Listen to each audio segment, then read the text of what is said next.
Nama Joko Widodo belum terlalu dikenal baik sebagai pengusaha mebel maupun sebagai wali kota Surakarta pada awalnya. Tetapi mungkin tak begitu di daerah asalnya, di mana beliau sudah dikenal dengan strategi belusukan untuk melihat dan mendengar langsung kebutuhan masyarakat, dan tentu saja cek lapangan untuk mengenal daerah yang kelak dipimpin oleh beliau. Perintah tentang strategi memindahkan PKL dengan konsep nguwong ake lewat jamuan makan sambil ngobrol-ngobrol, dan akhirnya mereka bersedia pindah dengan rela hati, mulai membuat publik menoleh dan ingin tahu lebih banyak mengenai pemimpin yang satu ini. Kini, publik mengenalnya sebagai sosok presiden yang merakyat, tak neko-neko, tak mudah disetir, nggak gampang baperan, tidak mudah ngamuk, dan paham cara mengelola negeri yang besar seperti Indonesia. Kini, Joko Widodo nyaris diambang rekor kemenangan 5 kali beruntun sebagai politikus dalam setiap pertarungan di era demokrasi modern di Indonesia. Ya, sebelumnya beliau sudah menang 4 kali sebagai wali kota Surakarta, 2 kali, gubernur DKI Jakarta, dan presiden RI masing-masing sekali, dan sedang menanti peresmian dari KPU sebelum dilantik sebagai Presiden RI kedua kalinya untuk periode 2019 sampai 2024. Meski kita masih harus bersabar untuk menanti momen bersejarah itu, tetapi minimal Pak Jokowi sudah menang versi quick count yang nyaris tak pernah meleset atau beda dari hasil akhir perhitungan KPU. Mantul kan? Mantap betul. Nah, bicara soal kemenangan-kemenangan Joko Widodo, patut kita acungi jempol karena membuktikan bahwa beliau bukanlah politisi kaleng-kaleng, kalau kata anak zaman now. Setidaknya ada 3 kunci mengapa Jokowi bisa menjelma menjadi sosok yang susah dikalahkan kalau sudah maju dalam sebuah kontestasi pemilu, mulai dari tingkat kota atau kabupaten, provinsi, sampai tingkat nasional sebagai presiden. Inilah 3 kelebihan Jokowi yang rasanya belum dipunyai oleh sosok pemimpin lainnya. Pertama, sosok yang punya kemampuan. Memang, sistem demokrasi kita masih memungkinkan seseorang yang nggak bisa apa-apa tetap bisa maju dan terpilih sebagai anggota legislatif maupun pemimpin daerah. Tetapi beda dengan Jokowi. Sejak awal beliau tahu apa yang harus dilakukan saat bertarung sebagai calon pemimpin. Gagasan-gagasannya tidak asal bunyi, sehingga rakyat bisa diyakinkan untuk memilih beliau. Sejak di Surakarta, Jakarta, sampai pemilihan secara nasional.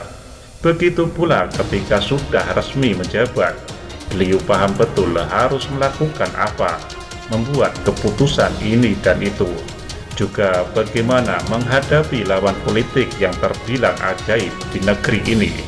Tahu kan maksudnya? Kedua, sosoknya berkarisma. Biar saja para hatersnya menganggap Pak Jokowi bukanlah tipe pemimpin yang ideal, namun semua anggapan sebelah mata itu terpatahkan dengan melihat kiprah Pak Jokowi selama memimpin.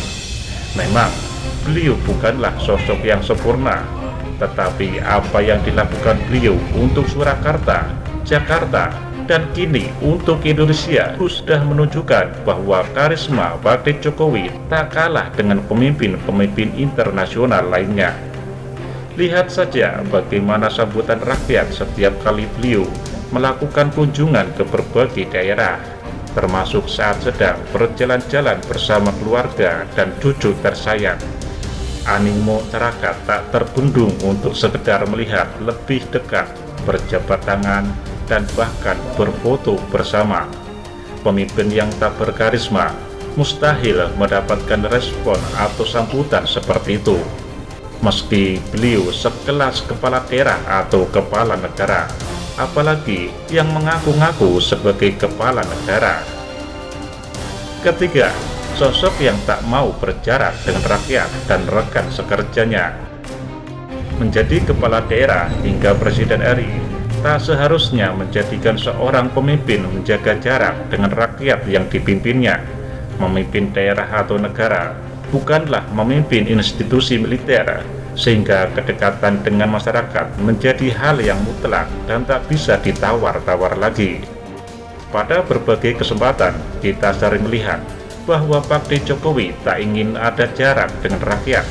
Meski tetap kewaspadaan harus dijaga oleh Pas Pampres yang ada di sekitar beliau. Berjabat tangan dengan siapa saja, menerima rakyat yang datang dengan pakaian formal maupun yang cuma berkaos dan bersandal jepit, semua itu jelas menunjukkan pribadi beliau yang egaliter, bukan otoriter. Beliau juga tak berjarak dengan para rekan kerjanya, seperti para menteri yang selama 4,5 tahun ini bekerja bersama beliau.